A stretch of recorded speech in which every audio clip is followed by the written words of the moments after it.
일체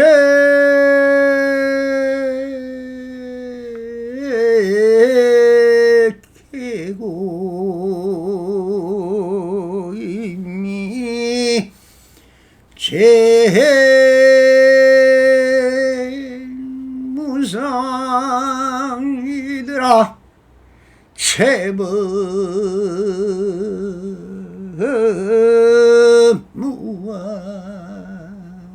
무하면 적정이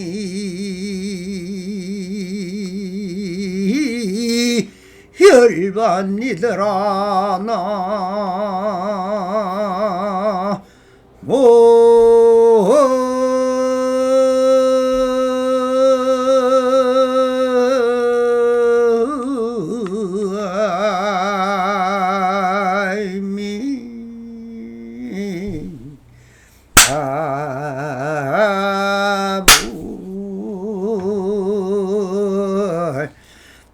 반갑습니다. 시방법계 편만하신 우리 불보살님들과 오늘도 이렇게 불불상응하옵니다. 평상심이로입니다. 언제나 안심인명 가셔서 본불볼락하옵소서. 바람이. 자, 언제나처럼 오늘도 조사선 사가록 임예로 감면 제3편 보아스님과 극부스님의 인연이라는 주제로 본문을 한번 훑어보면서 우리 불보살님들과 그 인연 성부를 한번 보겠습니다. 임재스님이 보아스님에게 말했다. 내가 남방에 있으면서 황벽스님의 편지를 전하려고 위산에 도착했을 때 그대가 먼저 이곳에 와서 내가 오기를 기다리고 있다는 사실을 알았다. 그래서 내가 이곳에 와서 그대의 도움을 받았다. 내가 이제 황벽의 종기를 세우고자 하니 그대는 반드시 나를 위해서 하던 일을 그만두시오. 보아스님이 인사를 하고 내려갔다. 뒤에 극부스님이 오자 임재스님은 보아스님에게 한 말과 똑같이 말했다. 극부스님 역시 인사를 하고 내려갔다. 3일 후에 보아스님은 다시 올라와서 인사를 하고는 스님이 지난날 무슨 말을 했지요? 라고 묻습니다. 임재스님은 주장자를 들고서 곧 내리쳤다. 또 3일 후에 극부스님이 올라와서 인사를 하고 물었다. 스님은 전날 보아스님을 주장자로 내리셨다고 하는데 어떻게 된 일입니까? 임재스님은 역시 주장자로 내려쳤다. 자, 이렇게 되어 있습니다.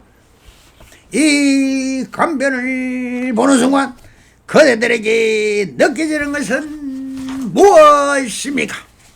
상식과 지식이라는 보편적 가치관과 비상식적이고 무지몽매한 무지액이 같은 삶이라는 상대성을 느끼실 것입니다.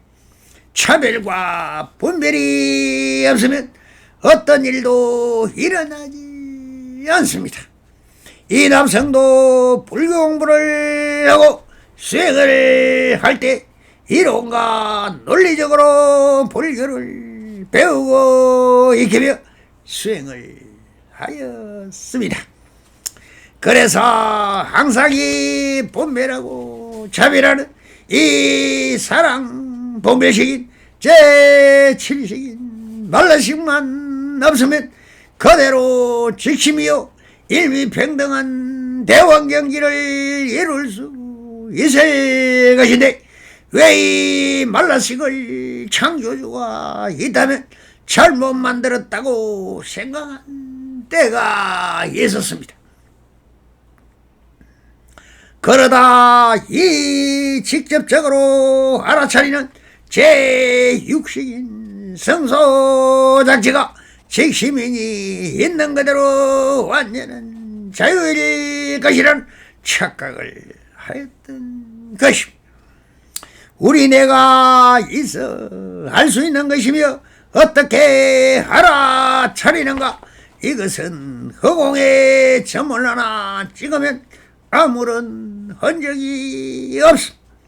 이것이 일심이요 무심이며 깨달음인 것입니다. 이 깨달음이 이루어지려면 상대성이 되지 않으면 알아차릴 수가 없다는 것입니다. 이제 허공에 두 개의 점을 찍으면 이 점과 저 점을 인연법이 성립되면서 하나의 길이 됩니다. 이것을 우리는 도라고 하고 이친선이 되는 것입니다. 이것을 채용의 도리요 바른지기라며 바른 견해가 됩니다. 그러나 이 두 중으로는 형상을 드러내지 못한 이 형상이 드러나지 않는 것을 비상이라며 역현재상 비상하면 적현열애라 했습니다. 여기까지가 바로 직심이요 채용의 도리인 것입니다. 그럼 무엇이 없는가? 이것으로는 형상이 드러나지 않습니다. 그대로 정멸이요 공인 것입니다. 그러나 그 공의 점을 세 개를 찍어 보십시오. 그러면 이 세 점을 연결하면 최상용의 도리가 펼쳐지면서 면이라는 것이 드러나게 됩니다. 이제 네 개의 점을 지기는 입체가 나타납니다. 이렇게 수없는 점들이 모여 흰구름이 되고 뭉게구름이 되고 먹구름이 드러나고 비가 되어 사라집니다. 여기서 우리가 깨달음이라는 기원을 평이한 변화 속에서 감각의 변화가 오질 않는다는 것입니다. 모든 지식과 상식이 엄청난 충격 속에 그 지식과 상식이 깨어졌을 때 이 모든 형상이 다 한 점이었다는 것을 알아차리는 것을 깨달음을 이루었다라고 하는 것이며 모든 것이 다 불성이다 악성이다 하는 것을 분별하여 죄와 악이라는 것을 분명히 밝혀 그 인강보를 따짐으로 종교가 된 것입니다. 그래서 이 차별상이 그대로 절대평등이요 절대평등이 그대로 차별상이라는 것이 되는 것입니다. 즉 악이 있어 선이 있고 선이 있어 악이 있는 것이며 악이 없으면 선이 없고 선이 없으면 악도 없는 것입니다. 그래서 비상식이 상식이고 상식이 비상식인 것이며 발음이 틀린 것이고 틀림이 바른 것입니다. 이 둘이 하나가 되어 모든 것이 유심소작인데 거기에 무슨 문제가 있다고 합니까? 있는 그대로 완전한 자유가 되는 것입니다. 이것이 또한 상대법이고 최후의 도리며 불이법인 것입니다. 그런 일성에서 간변을 잘 간파하고 옳고 그름이 없는 있는 그대로를 해강반주하셔서 반년을 통하여 깨달음의 인지를 맺으시길 바랍니다. 여기에 등장하는 간변은 임재스님이 임재원이라는 조그만 죄를 개설할 때 일어나는 일을 담고 있습니다. 임재스님이 보아스님에게 말했다. 내가 남방에 있으면서 황벽스님의 편지를 전하라고 위산에 도착했을 때 그대가 먼저 이곳에 와서 내가 오기를 기다리고 있다는 사실을 알아서 여기에 등장하는 보아스님은 마조스님의 삼세손인 반산 보적 선사의 제자로 항상 미친 사람같이 거리를 돌아다니며 유리 걸식을 하고 손에는 방울을 들고 다니면서 사람들을 교화하였습니다. 아무리 그를 스님으로 대주는 사람이 없었는데 임재스님은 백장선사의 마제자인 위산스님으로부터 일찍이 임재스님을 보고 자네가 임재원에 가면은 걸출한 보아스님이 먼저 와 기다릴 것이니 그 스님이 자네를 인도할 것이라는 예언을 듣고 알고 있었던 것입니다. 그래서 임재로의 그 증가는 이 보아스님과 극부스님에 위하여 그 빛을 바란다고 해야 할 정도로 조연 역할을 너무나 신통하게 하였습니다. 그 당시 중국에서는 이 보아스님의 뜻을 이어 보아종이라는 허무성이라는 종단이 만들어졌으나 금방 사라져 버렸습니다. 임재스님을 출세시켜주는 조력자로 등장하고 있지만 다음 일단에서 보면은 임재스님을 바보로 취급하고 있음을 알 수 있고 임재는 안목이 없는 놈이라며 비판한 유일한 스님이었습니다. 이것이 기원이며 보아스님이야말로 격의 소식이요 교회별질이며 밀교의 정수를 보여주는 스님이라 해야 할 것입니다.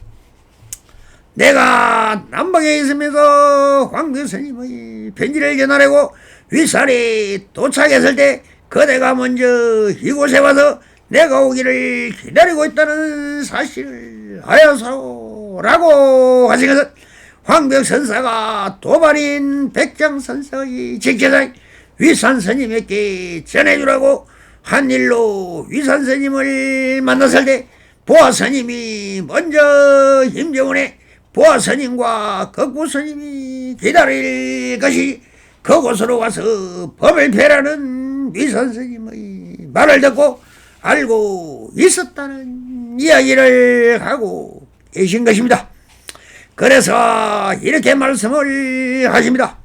그래서 내가 이곳에 와서 그대의 도움을 받았습니다.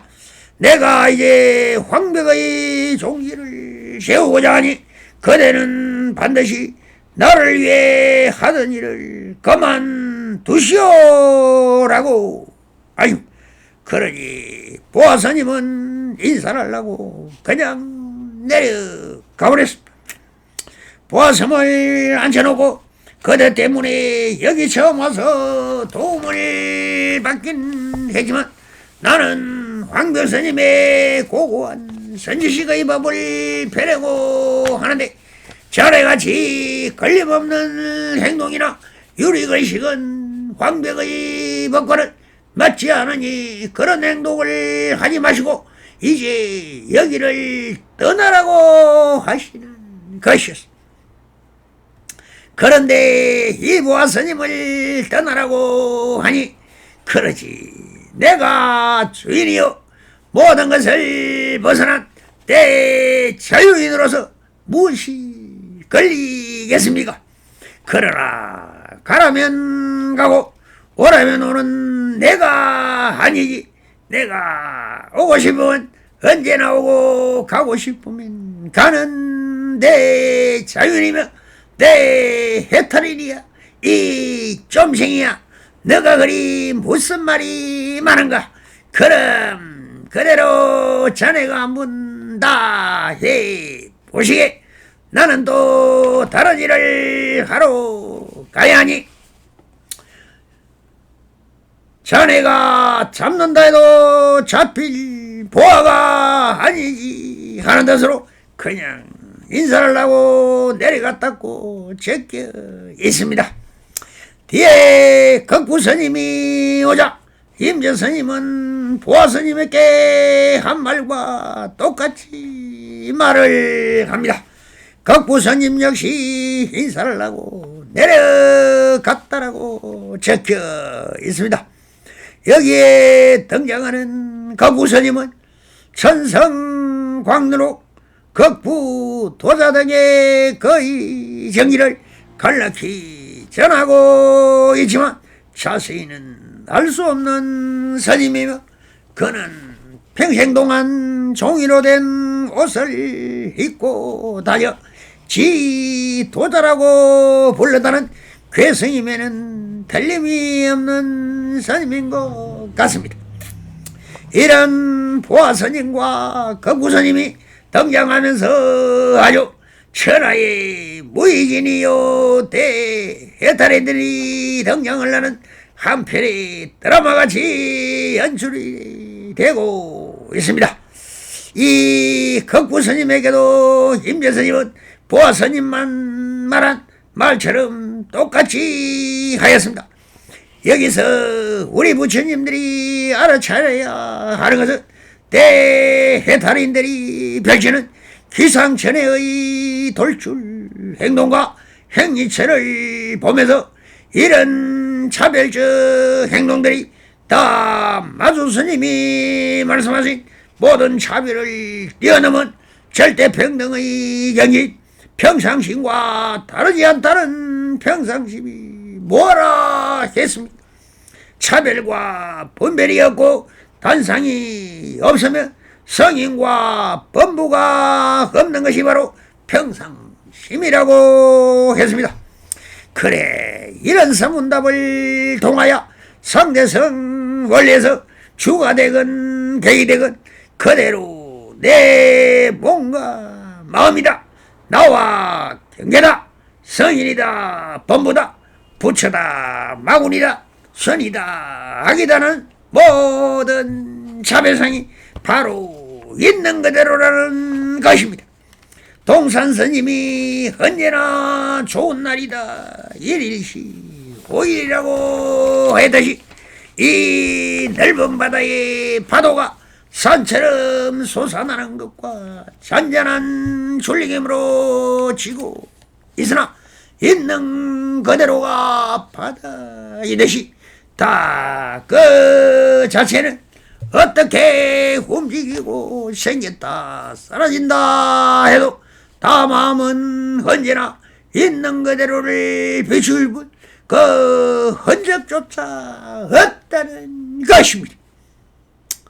여기서 한 소식을 해야 하는 것이며 알아차려야 하는 것입니다. 천지가 육진으로 흔들려도 이 마음만은 언제나 지구가 사라지고 사라지는 그대로, 새로 생기면 새로 생기는 그대로 영원 불멸이요 생사여탈이며 한치도 움직임 없이 그렇게 비추이고만 있었더라는 것입니다. 그러니 있는 그대로는 언제나 그대로일 뿐입니다. 비추이는 마음에는 한 티끌도 흔적을 남기지 않는다는 것입니다. 이렇게 보아스님께서 말한 것처럼 극부스님에게 말씀을 똑같이 하니 극부스님 역시 대해탈이라 말을 하든 뭐라든 그렇게 한 소리하고 있는 임재라는 한 물건을 비추어 보았을 뿐 무엇이라고 하는 말은 아무런 의미도 뜻도 없는 것입니다.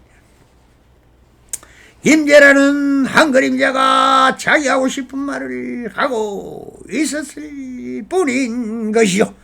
그러니 극부스님도 보아스님과 똑같이 그렇게 들었고 그렇게 다 자기 하고 싶은 대로 하고 나가 버렸다는 것입니다. 그리고 3일 후에 보아스님이 다시 올라와서 인사를 하고는 말했다. 스님이 지난날 무슨 말을 했지요? 임재 스님은 주장자를 열고서 곧 내려쳤다라고 적혀있습니다. 역설적으로 말을 하면 3일 후든 며칠 후든 오고 가는 것은 보아스님의 마음이지 사실 임재와 관계가 없는 일입니다. 임재가 없을 때도 자기 쉬고 싶으면 언제나 임재원에 들려 자고 싶으면 자고 앉고 싶으면 앉으면 되는 곳이었습니다. 그래서 보아스님이 임재스님에서 불불상하니 서로 인사를 하는 것은 부처님이 대신이 절하라는 것과 자연스러운 일입니다. 그런데 왜 임재스님에게 먼저 보냈을 때 뭐라고 했죠라고 묻는 말은 참으로 귀한 말입니다. 그 사이에 잊어버렸다 다시 물었을까? 아니 것입니다. 임재 너가 여기 왔으면 너희나 하면 되지 왜 나에게 오지 말라니 가라지 하는가? 법이란 원래부터 무례가 영구주의인데 가라면 가고 오라면 오는 이런 쓸데없는 말을 하는가? 그것이 나를 부려먹으려는 그의 욕심이고 치심인데 어디서 함부로 이를 올려 그런 소리를 하느냐? 그때는 처음이라 내가 예를 차리지만 이제부터는 그런 것은 통하지 않는다. 스스로 견체가 확실하고 안목이 있다면 스스로 잘 하라면서 핀잔을 주는 것입니다. 그러니 임재스님 역시 이런 땡초야 유리글식으로 떠도는 남성이 그래도 내가 임재원의 주인이야 어디서 건설이냐 하면서 몽둥이로 때렸다는 것입니다. 여기서 차별이 없지만 누가 무의진이고 주인공이고 객이란 말입니까? 주인의 객을 간판 격입니다. 바로 주차 격이 되어 오히려 임재스님이 뛰는 놈이면 보아라는 스님은 나는 놈이었던 것입니다. 알겠습니까? 또 3일 후에 극부스님이 올라와서 임재스님이 인사를 하고 물었다.